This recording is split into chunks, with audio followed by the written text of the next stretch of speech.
¿Cómo están todos? Espero muy dispuestos a disfrutar de esta jornada que le agradecemos todos a Fabián por invitarnos cada vez a compartir un poquito mutuamente esta oportunidad de manera remota. Hoy quiero compartir con ustedes un poco respecto a la rehabilitación funcional del tobillo, dándoles digamos, un bosquejo muy grueso de las alteraciones que se pueden presentar en el pie, en general, no solo en el tobillo, sino en el pie, y hablando un poco al final de las estrategias más empleadas con este fin. Bueno, entonces arranquemos. Esta, como ven, es la articulación del tobillo. Entonces, es una articulación en la que encontramos ligamentos tanto en la parte interna como externa del mismo. Vamos a encontrar ligamentos anteriores y posteriores, dorsales y plantares. Básicamente los huesos que forman exclusivamente el tobillo son el talo, el calcáneo, la tibia y la fíbula, ¿sí? Ya las articulaciones que se dan entre ellos entonces son la tibiofibular, la tibiotalar, la tibiocalcánea. Todos sabemos esta entonces es una articulación trocoide y tiene la capacidad, a diferencia de otras porciones del cuerpo, digamos, de soportar todo el peso del cuerpo y aún mantenernos estable, siendo una articulación relativamente pequeña comparada, por ejemplo, con la rodilla o con la cadera, que son articulaciones que también soportan parte de nuestra carga. Los invito entonces ahora a que veamos este video donde nos dan un recuento global de lo que es la anatomía del Revisemos tobillo. ahora lo observado de huesos, articulaciones y poleas de la región del tobillo. Comencemos con los músculos de la pierna.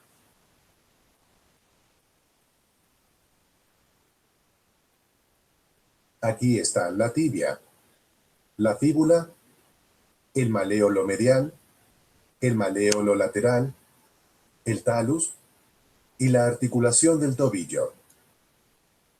Aquí se encuentran la membrana interósea, la articulación tibiofibular proximal, la articulación tibiofibular distal, la tibiofibular posterior y los ligamentos talofibulares, los tibiofibulares y talofibulares anteriores, el ligamento deltoideo. Aquí se localizan el calcáneo, el cuboides, los tres huesos cuneiformes y el escafoides. Aquí se encuentran las superficies de la articulación talocalcánea y de la articulación talocalcáneo-navicular.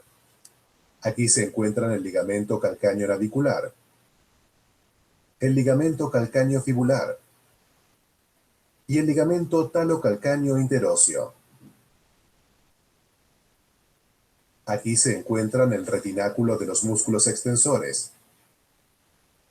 el retináculo de los músculos fibulares y el retináculo de los músculos flexores.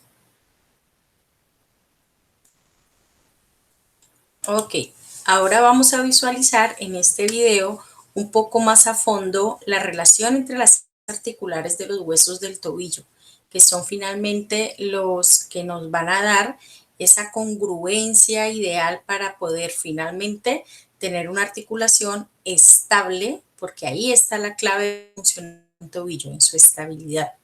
Veamos entonces este video. A lo largo de él les iré mostrando bajémosle un poco el volumen. Entonces en este video vamos a poder ver la relación entre esas caras articulares. Entonces, a partir de los maléolos, tanto el lateral como el maléolo medial, es como nosotros vamos a ubicar la estructura más relevante del tobillo, que es la denominada mortaja, ¿sí? Esa mortaja está constituida por la tibia, la fíbula y en ella se enclaustra el talo. Entonces, esta es la tibia, esta es la fíbula y este es el talo también denominado astrágalo anteriormente. Es importante aquí que tengan en cuenta esta estructura. Esta estructura es denominada también tercer maléolo.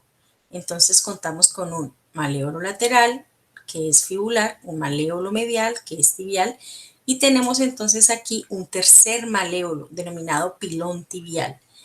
Este maléolo, este tercer maléolo es el responsable de ayudarnos a limitar la excursión posterior del talo, así como también el efecto rienda será el responsable de evitar la excursión anterior del talo. ¿Sí? Ese efecto rienda, recuerden, está dado por la tracción simultánea tanto de los tibiales como de los peroneos. ¿Listo? Ahora entonces se nos articula el calcáneo y aquí entonces ya la parte anterior del pie. Entonces acá tenemos una cúpula del talo que es realmente donde se dan los movimientos de dorsi y de planti. Recordemos entonces que la dorsiflexión y la plantiflexión se dan en la articulación subtalar, en la articulación clurotalar y la inver y la ever se dan en la articulación subtalar.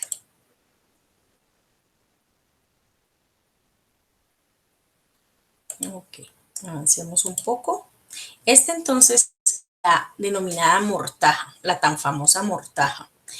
Esta mortaja está formada básicamente por la bóveda que definen el maléolo medial, que es tibial, con la depresión, el descenso que es más marcado del maléolo lateral.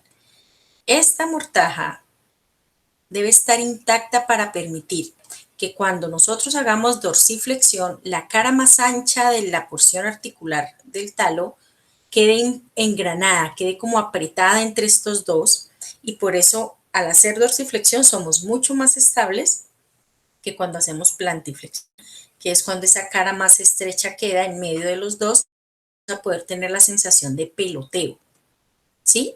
Frente a la ruptura a este nivel de los ligamentos tibiofibular tanto anterior como posterior distales, esta mortaja se me va a dilatar y entonces voy a tener una inestabilidad tanto mediolateral como anteroposterior del tobillo. Listo, veamos ahora. Ajá.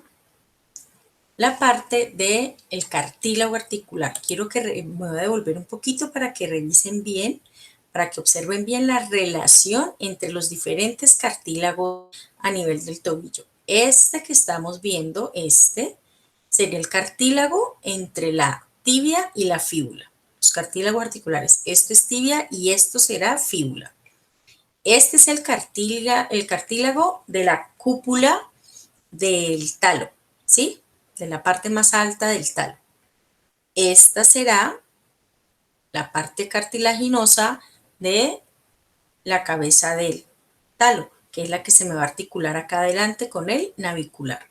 ¿Listo? Esta es porción articular de talo y esta es porción articular de cráneo. Veámoslas.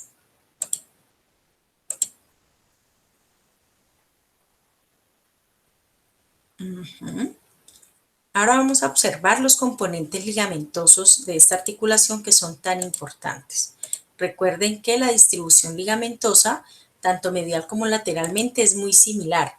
La diferencia particular entre ellas la da la presencia de este ligamento que en la porción lateral no existe. Es decir, desde cada uno de los maléolos sale dos ligamentos, uno anterior y uno posterior para fijar al y sale uno directo para fijar al calcáneo, ¿sí? Entonces, a nivel medial, el ligamento tibio calcáneo se inserta aquí, en el sustentáculo del talo. Este es el ligamento que va entonces a la parte posterior del talo. Este es el tibio talar posterior, este es el tibio talar anterior y este es el ligamento tibio navicular. ¿Listo? Sigamos.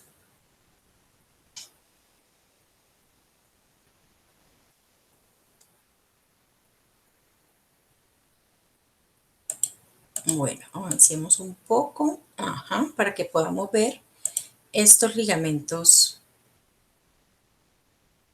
laterales. estos entonces igual que en la porción medial, como les decía, vamos a contar con unos ligamentos que van desde la fíbula hacia el talo. Este es el fíbulo-talar anterior. Este sería el ligamento fíbulo-calcáneo. Y en la parte posterior podríamos ver el fíbulo-talar. Ok, este conjunto es el que denominamos ligamento deltoideo en la porción medial del tobillo. Yo quiero que nos detengamos aquí un momentito. Ojalá el video me dé la perspectiva óptima para mostrarles algo de lo que más adelante vamos a hablar, pero que quiero que lo recuerden anatómicamente. Y es el túnel del tarso, así como a nivel de la mano. Vean, perfecto, aquí está.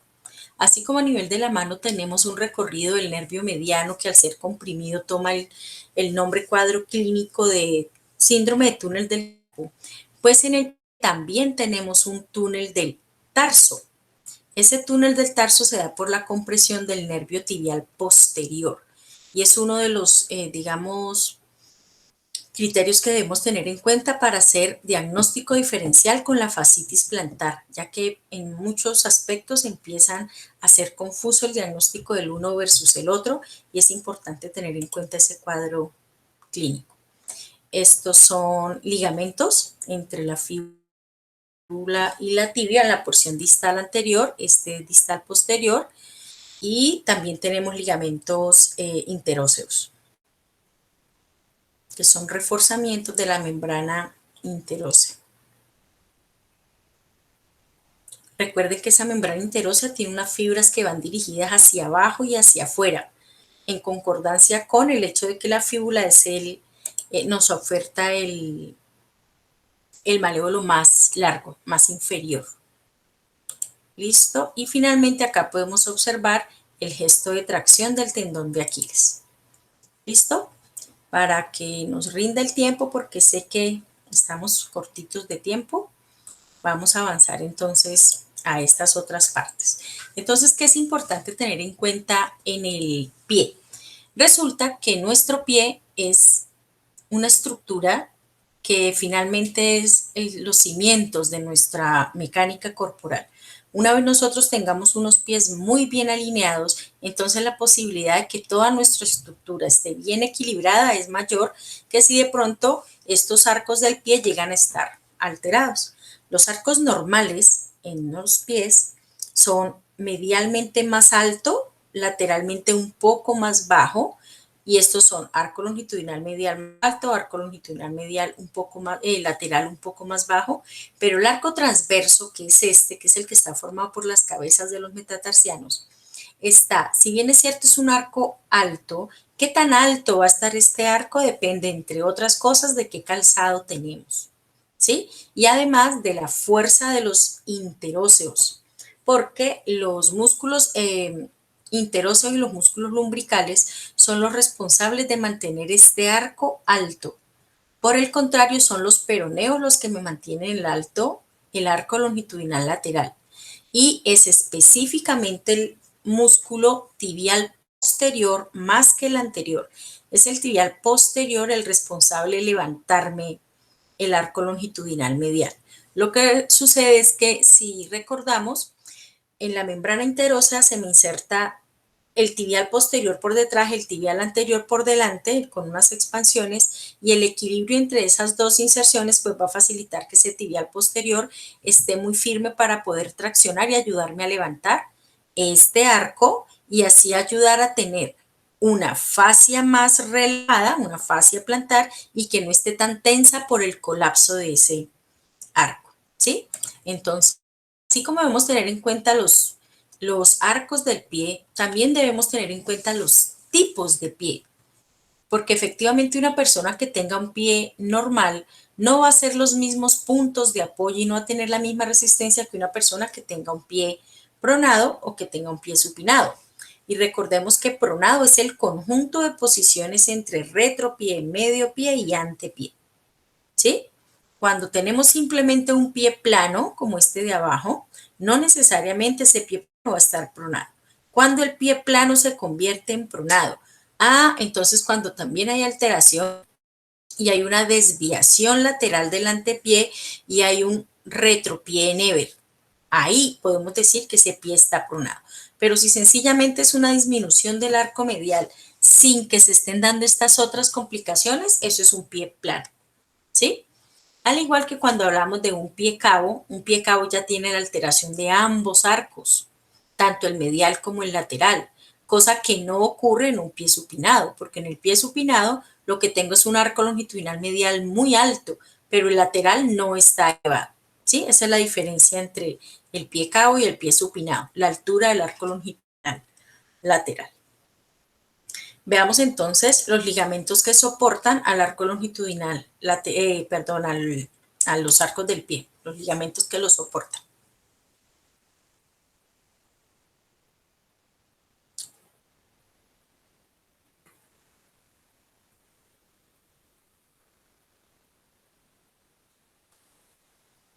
Bueno, entonces acá contamos con las estructuras del pie.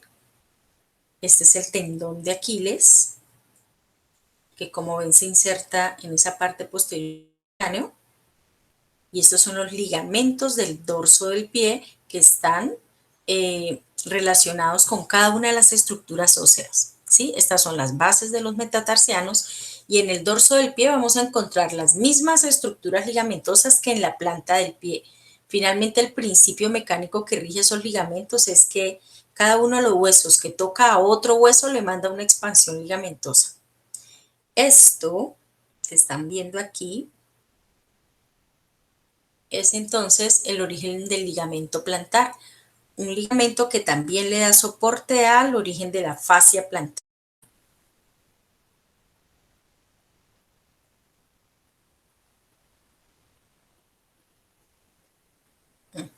Este es el ligamento plantar largo, que se inserta hasta esta porción, en comparación con la fascia que nace de acá hasta las cabezas de los metatarsianos, hasta allá va la fascia.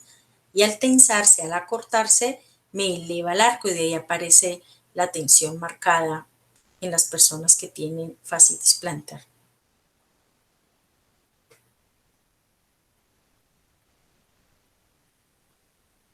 Aquí quiero que nos detengamos un momentito para que observen la relación directa que hay entre Aquiles y al traccionar Aquiles, miren que se da una continuidad a través de todo el paquete facial y esa tracción de Aquiles hacia arriba me va a traccionar a la fascia plantar. En la medida que esta fascia esté más retraída, más corta, este arco se me va a elevar y va a generar una retracción en el tibial posterior, que es el responsable de elevarlo. Y al revés también se da la alteración, es decir, un tibial posterior completamente débil, pues él no va a ayudar a levantar el arco. Ese arco se va a caer, la fascia va a sentir una tensión muy marcada y Aquiles también va a estar muy tenso, lo que va a llevar a que la persona fácilmente, de manera compensatoria, empiece a tener un acortamiento de los flexores de rodilla y eso de ahí hacia arriba le va a alterar toda la mecánica corporal.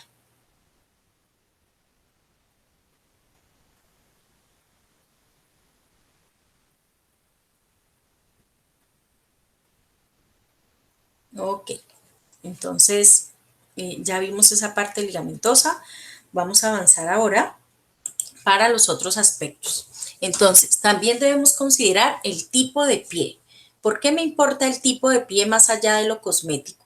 Resulta que este tipo de pie en el que el hálux es más largo, pues a la hora de la marcha este es el punto de arranque, este es el punto de empuje. Este será el dedo con el que yo haga el despegue del pie. Por el contrario, en este otro tipo de pie, donde el segundo dedo es el más largo, eso va a hacer que la excursión de las cargas en este pie sea diferente a la excursión de las cargas en un pie en el que el hálux es el más largo. En estas personas, el segundo dedo es el que hace el arranque y eso indica que estas personas tienen que hacer un poco más de rotación interna, hacen un poco más de una ligera rotación de la tibia que incluye una inversión del pie y eso hace que estas personas sean mucho más propensas a hacer esguinces de tobillo. Y recordemos que los esguinces más frecuentes son los de el maléolo lateral. Es mucho más fácil, digamos, más viable que nos esguincemos lateral a que nos esguincemos medialmente, por esa anatomía que vimos previamente. Y este tipo de pie, que es un pie cuadrado, entonces es un pie que básicamente va a ser un desplazamiento de las cargas muy similar al primero del que hablamos. Otra cosa que debemos tener en cuenta a la hora de hablar del calzado es respecto a la hora de hablar del pie, es el calzado. Acá podemos observar cómo en la medida que tenemos un zapato que es más alto, más alto, más alto, eso me empieza a modificar las curvaturas en la columna. Si hacemos la relación entre lo que observa aquí a la izquierda con un zapato muy alto en el que casi miren cómo los metatarsianos están completamente verticales y en una mecánica corporal normal, si se fijan aquí, las cargas vienen a este nivel y la mayoría pasan por el calcáneo y ese calcáneo las distribuye. Miren este tacón tan alto como el calcáneo casi que queda por fuera de la distribución de esas cargas y todo pasa a ser parte de responsabilidad de los metatarsianos. En estos casos es cuando les decía que fácilmente va a caer este arco del que les hablaba, ¿sí? Porque todo ese peso está cayendo sobre ese arco y esos músculos son muy pequeñitos para poder soportar el peso de todo el cuerpo, ¿sí? Recordemos que en una posición como esta, en la que el paciente no tiene ningún tacón, las cargas se distribuyen dejando un 50% del peso corporal en talón, 25% en la cabeza del quinto y 25% en la cabeza del primero. Entonces vamos ahora rapidito, vamos a observar también cómo el pie es parte fundamental del proceso de ambulación, de la marcha humana, y vamos a ver de una forma muy rápida cómo en este ciclo de marcha ustedes ven que todo el tiempo esta línea negra que ven que asciende, esta línea es la respuesta a la carga, es la respuesta del piso a la forma que lo presionamos. Entonces, si nos fijamos todo el tiempo, miren que a nivel de la cadera se podría ver que pasa ligeramente por delante, luego se hace más anterior, luego pasa muy alineado, luego se va para atrás.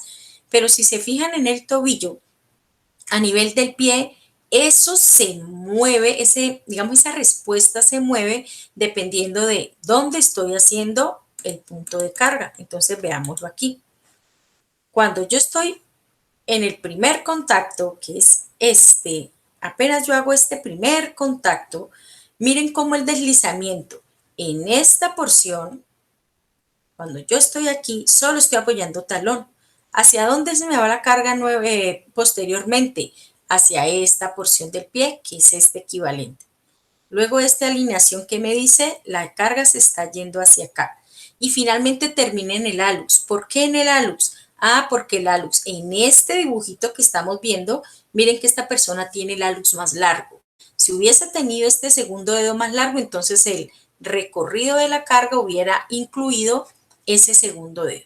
¿Listo? Entonces, a la hora de marchar, las fuerzas internas que tiene que experimentar el pie y el tobillo son fuerzas musculares, fuerzas óseas, ligamentosas, capsulares, tendinosas, faciales y obviamente la fricción articular. Todos esos son generadores de torques internos. Las fuerzas externas entonces son la reacción del piso, la gravedad, la fricción del piso en el que me estoy moviendo y la inercia. Todos esos son torques externos. ¿Listo? Entonces, sin detenernos mucho en este cuadrito, vamos a analizar cómo en las diferentes fases de la marcha, el tobillo entonces realiza diferentes grados de movilidad. El tobillo llega a contacto a piso con 0 de movilidad, de movimiento, no llega ni en dorsi ni llega en plante. Luego realiza, a nivel de la respuesta a la carga, realiza entre 10 y 15 grados de plantiflexión. Durante el apoyo simple, entonces realiza entre 5 y 8 grados de dorsiflexión. Durante el apoyo doble realiza entre 10 y 12 grados de dorsiflexión.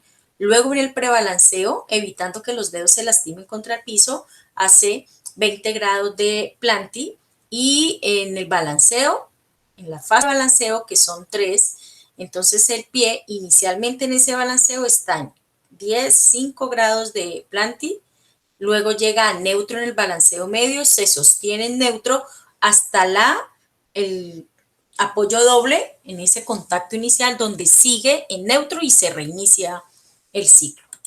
¿Listo? Ese tobillo entonces tiene una activación y aquí quiero que hagamos énfasis en cómo, fíjense que haciendo este análisis cinético de la marcha, nos damos cuenta de que no es, y aquí entra este musculito y acá tal musculito, es más viéndolo desde el conjunto. Entonces decimos, durante ese contacto inicial son los pretibiales, son los dorsiflexores los que toman la responsabilidad de ese gesto a nivel de tobillo. Cuando hablamos de la respuesta a la carga, siguen siendo esos pretibiales. Cuando hablamos de la parte de soporte medio, entonces ya son gastrosóleos los responsables de activarse y mantenerme en equilibrio y resistir el efecto gravitatorio en esta fase de la marcha. Cuando ya estamos en el soporte terminal, siguen siendo los gastrosóleos los responsables de esa fase. Esa responsabilidad se sostiene en ellos hasta el prebalanceo y empiezan de nuevo los dorsiflexores cuando llegamos al balanceo inicial. ¿Listo? Finalmente, cuando de nuevo nosotros volvemos al contacto inicial, siguen siendo los dorsiflexores. Entonces, miren cómo se va rotando la responsabilidad entre los anteriores y los posteriores, y estamos hablando aquí en un análisis desde este plano. Por eso desde el plano sagital todo el tiempo mencionamos o son gastrosóleos o son pretibiales y nunca mencionamos los evertores, porque finalmente este análisis está dado desde el plano sagital. Obviamente cuando si incluyéramos, que no es el caso ahora, un plano frontal, ahí tendrían que inmiscuirse mucho más la relación entre invertores y evertores. Entonces, vamos a hablar de los tipos de lesiones en el tobillo. Los tipos de lesiones en el tobillo son dos, grosso modo son dos. Unas de tejidos blandos, que pueden ser, en una palabra que realmente nosotros usamos mucho, que es la entorsis, que habla de cómo no hay en las entorsis, no hay como tal una ruptura de las fibras, ¿sí? Entonces, de esas lesiones de tejido blando se dividen como en dos.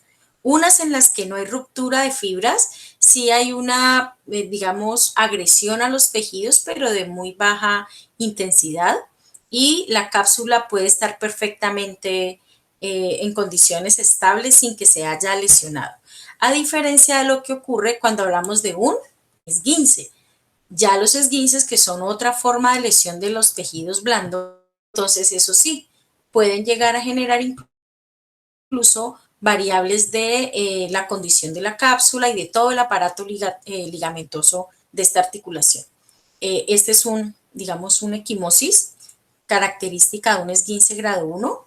Esta sería un esguince grado 2, el grado de equimosis, y este sería una característica de los esguinces grado 3, donde la respuesta inflamatoria es mucho mayor. Y recuerden que entonces parte de esa clasificación de grado 1, grado 2 o grado 3 me la va a dar el hecho de que el tobillo esté más o menos estable. En los grado 1 no hay como tal una alteración ligamentosa, una alteración en la estabilidad significativa. En el grado 2 ya podemos tener muestras de inestabilidad y en el grado 3 la inestabilidad es extrema, tanto que el paciente puede llegar a no soportar la carga, ¿sí? Recuerden que uno de las posibilidades que se nos da con estos pacientes es que incluso nos lleguen a hacer síncope por la intensidad del dolor, pero ese síncope pues no va a tener mucha duración y no todos los pacientes lo hacen. Lo característico de estas lesiones es que me van a generar a largo plazo inestabilidad mecánica y se me repite un ciclo, ¿sí?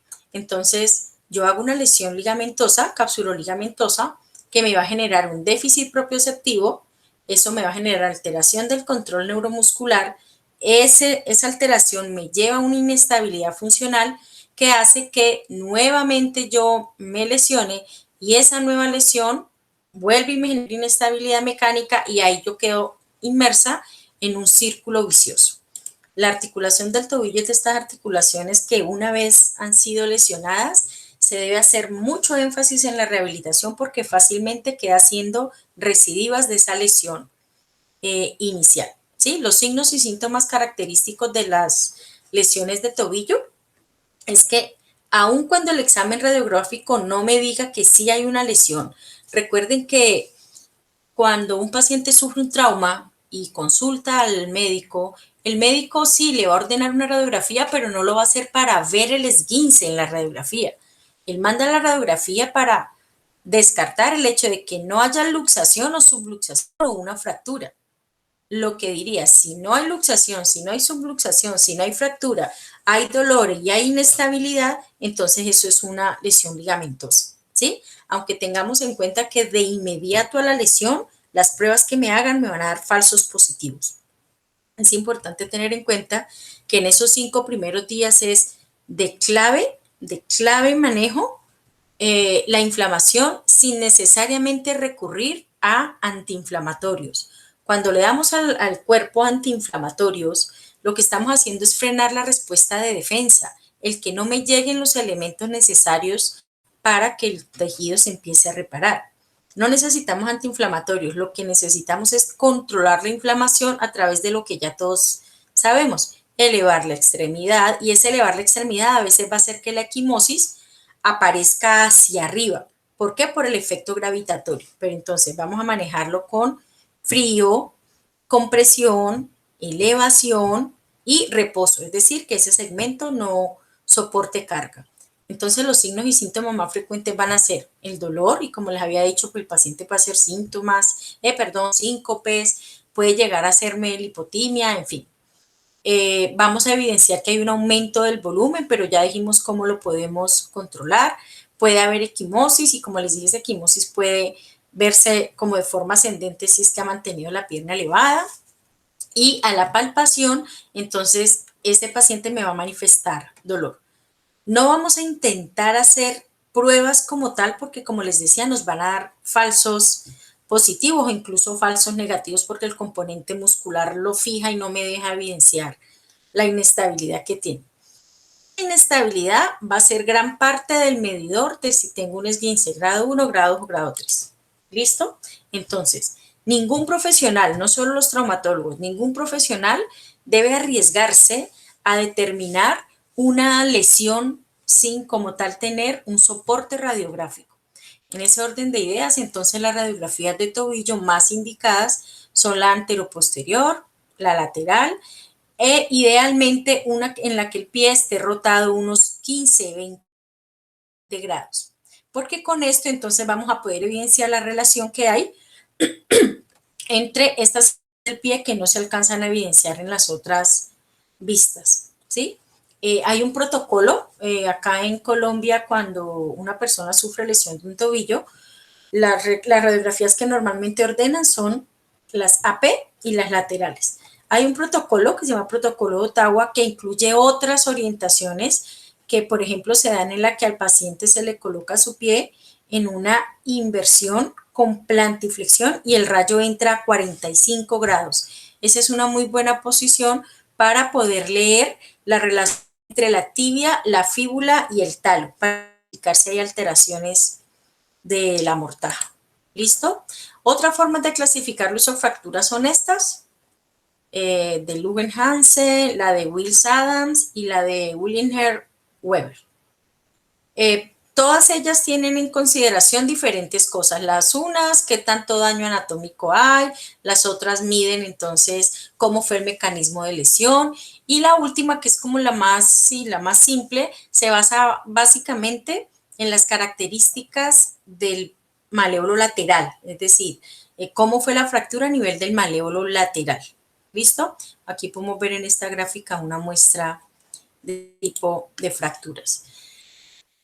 Bueno, como no se trata de hablar de todas las alteraciones posibles que se nos dan en un pie, aquí hay una muestra rapidita. Esta sería una fractura de la tibia proximal al pie, y si tuviésemos que decidir cuál tipo de lesión me va a generar más daño a largo plazo, esta se ve muy aparatosa, pero finalmente la relación entre el talo y no se ha perdido, como en otras fracturas donde sí se me daña la mortaja, entonces voy a poder tener un tobillo muy estable, muy inestable a largo plazo. Estos son materiales de osteosíntesis que se han colocado para facilitar la calcificación del calcáneo. Este es una luz valgo. Estos que ven aquí son huesitos sesamoideos que ahorita más adelante vamos a ver cómo pueden generar, acá está, cómo pueden generar uno de los cuadros más frecuentes de las lesiones de pie. De las lesiones más frecuentes que encontramos en el pie son el neuroma de Morton, la sesamoiditis, que es la inflamación de esos sesamoideos que les decía, la fascitis plantar, obviamente ya hablamos de los esguinces, el túnel del tarso, ya les expliqué dónde está y cómo se manifiesta, y el espolón calcáneo. ¿Listo? Entonces vamos a hablar ahora rapidito de lo que es el vendaje funcional. Ese vendaje funcional, entonces es importante tener en cuenta los tipos de vendaje que podemos aplicar. Podemos usar técnicas de inmovilización, técnicas de contención, técnicas mixtas o combinadas. Y una cosa son las técnicas y otra cosa como tal son los mecanismos de acción que queremos. Es decir, si queremos que tenga una acción mecánica, porque me va a dar más estabilidad, si queremos tener una acción más estereoceptiva, que es cuando el paciente entonces va a ejercer este material, va a ejercer una atracción importante sobre la piel y entonces me le va a dar como un sobreaviso, un aviso adelantado para que los tejidos se adelanten y eso le ayude, adelanten la protección y eso le ayude a limitar las lesiones posibles. La acción psicológica está mediada obviamente por la sensación de protección que le da ese vendaje funcional y finalmente la acción propioceptiva, que es la que a largo plazo ayuda a que estos pacientes no repitan la lesión, ¿sí? Las formas de aplicación, pues hay infinitas técnicas. Seguramente más adelante tendrán la oportunidad de realizar algún curso que les enseñe a colocar estos dispositivos. El kinesiotaping, si bien es cierto, todos sabemos, tiene la dualidad de que no hay mucha evidencia científica, pero en el cotidiano ha mostrado tener buenos resultados. Eh, Hay una técnica en L, hay una técnica en Y, hay técnicas en X, todo dependiendo de qué es lo que quiero. Finalmente con kinesiotaping puedo incidir sobre circulación, sobre el sistema linfático, sobre la parte ligamentosa. Entonces estos son como ejemplos que les quise colocar de cómo a través del kinesiotaping se puede ayudar a las diferentes alteraciones que aparecen en el pie, ¿sí? Entonces, como les decía, hay técnicas para la parte muscular, hay técnicas para ligamentos, para el sistema linfático y en fin. Si hablamos de alternativas de manejo, entonces, ¿qué tantas cosas podemos aplicar en el pie? No, pues linfático, fortalecimiento muscular, estiramiento neurofacial.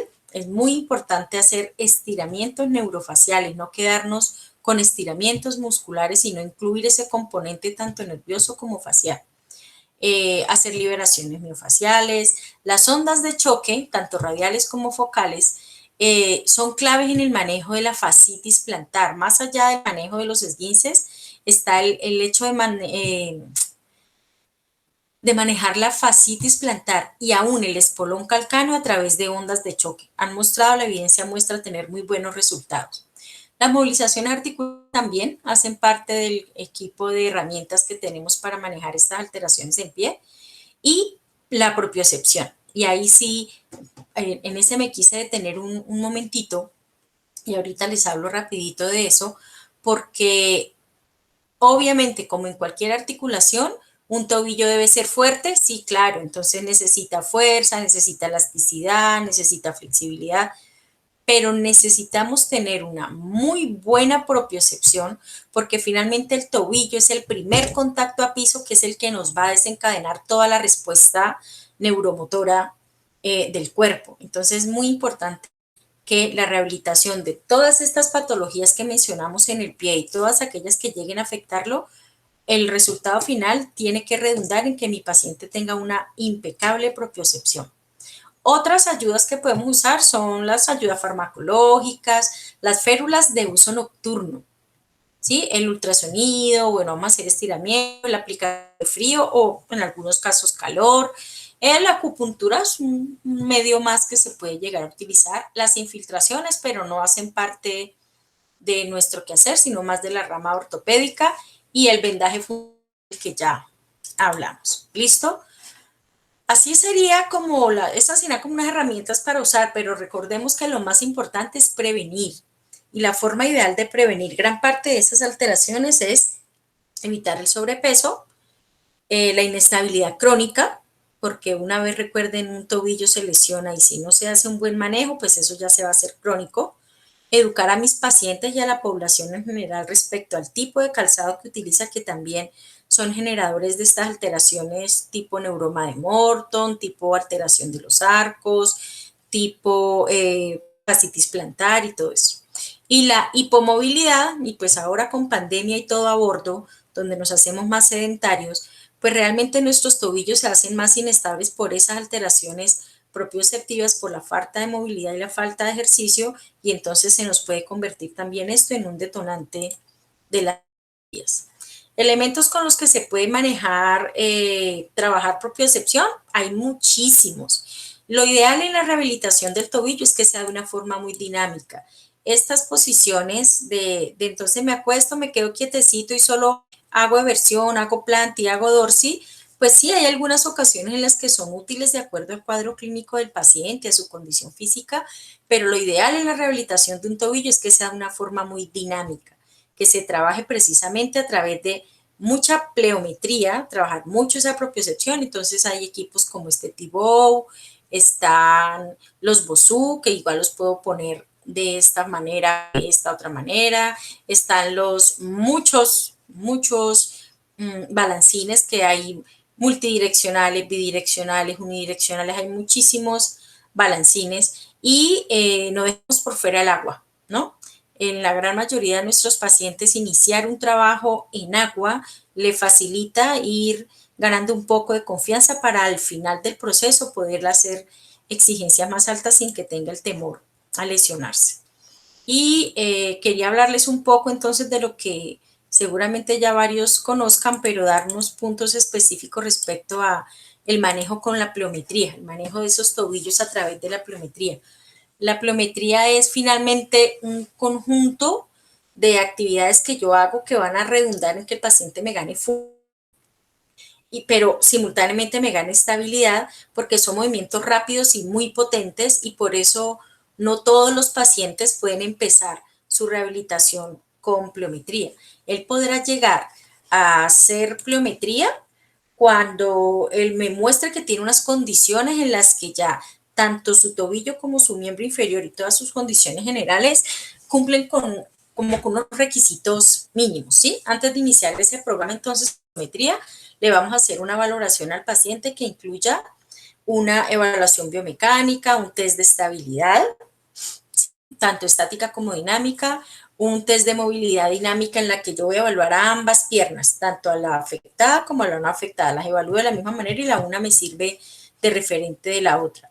Voy a hacer evaluación de la flexibilidad, también es importante porque recuerden que como son ejercicios explosivos, ejercicios en los que obligo un estiramiento previo para que la fibra y el órgano tendinoso de Golgi se me active y me genere luego una contracción concéntrica, pues este paciente tiene que tener muy buena elasticidad. Entonces, cuando el paciente me demuestre que puede tener un control estático y dinámico de su peso, ¿sí? Cuando él puede hacer, por ejemplo, sentadilla con una sola pierna de baja intensidad, en ese momento podemos decir, listo, él ya puede arrancar a hacer pliometría. Y durante la actividad pliométrica, entonces se debe tener en cuenta la dirección del movimiento, sabiendo que siempre yo lo pongo a hacer actividad de salto alto a un salto bajo, el quererle, el pedir que se me mueva en la vertical, eso le exige más que si yo inicialmente, de acuerdo a la edad, a las condiciones físicas y eso, le puedo ir pidiendo que hagamos desplazamientos laterales, que son menos agresivos que los verticales.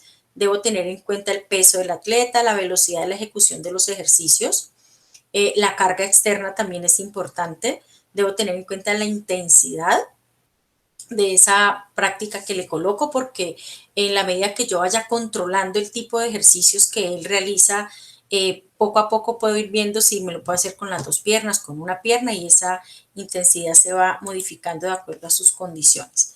Voy a vigilar el volumen, la frecuencia, obviamente la edad y la recuperación, ¿sí? Ese tiempo entre los ejercicios que él va a descansar tiene que ser un tiempo de recuperación mayor para permitir que de verdad se repose, porque es una actividad anaeróbica que le exige mucho al cuerpo. El entrenamiento pliométrico debe realizarse como máximo 3 veces por semana, no se debe abusar porque puede generar daños. Y finalmente, para prevenir, porque lo más importante es prevenir, más que curar es prevenir, les dejo, esto no es nuevo, esto es viejo, pero realmente mostró mucha eficacia, y si les sirve a equipos de fútbol, esto fue producto de una investigación en equipos de fútbol europeo. La FIFA determinó que frente al número de lesiones tan seguidas que estaban haciendo los jugadores de fútbol, determinaron el buscar cuál era la causa, y entonces trabajaron en la identificación de unos ejercicios que se dan en 3 etapas que evitan las lesiones de tobillo y de rodilla en los deportistas, y pues si les sirve para evitarlos a ellos, seguramente a el promedio de la población también. Y acá hay un protocolo de recuperación funcional de tobillo. Este protocolo habla de que se hacen 4 fases. En la primera, o sea, en todas las fases hay crioterapia. En todas las fases hay potenciación del tobillo. En todas las fases se trabaja propiocepción. Pero ya en la cuarta fase no hacemos ni drenaje ni aplicación de ultrasonido, ¿sí? La descarga, es decir, el ayudar a bombear ese sistema y que no haya cúmulo desde el componente linfático, se trabaja en la primera fase. La elíptica se trabaja en la primera y en la segunda fase. Cada una de las fases dura 4 días, la última dura 2 días. Se maneja la técnica de carrera, carrera en cancha. Recuerden que este es un protocolo para deportistas también. Y hay unos movimientos específicos de baloncesto que se trabajan en la tercera fase por aquello de que incluye salto. Y estamos hablando de que es importante rehabilitar a través de pliometría, ¿sí? Los movimientos específicos del baloncesto, entrenamiento en grupo y listo. Ya según este protocolo, 2 semanas pueden, si es un esguince grado 1, ya a las 2 semanas, o grado 2, ya a las 2 semanas puede entrar a competencia. Acá les comparto unos links que pueden consultar. Listo, eso es todo por hoy. Espero les haya sido útil. Como siempre, quedo atenta a cualquier otra invitación para compartir con ustedes. Siempre es agradable que nos encontremos. Que tengan buen día.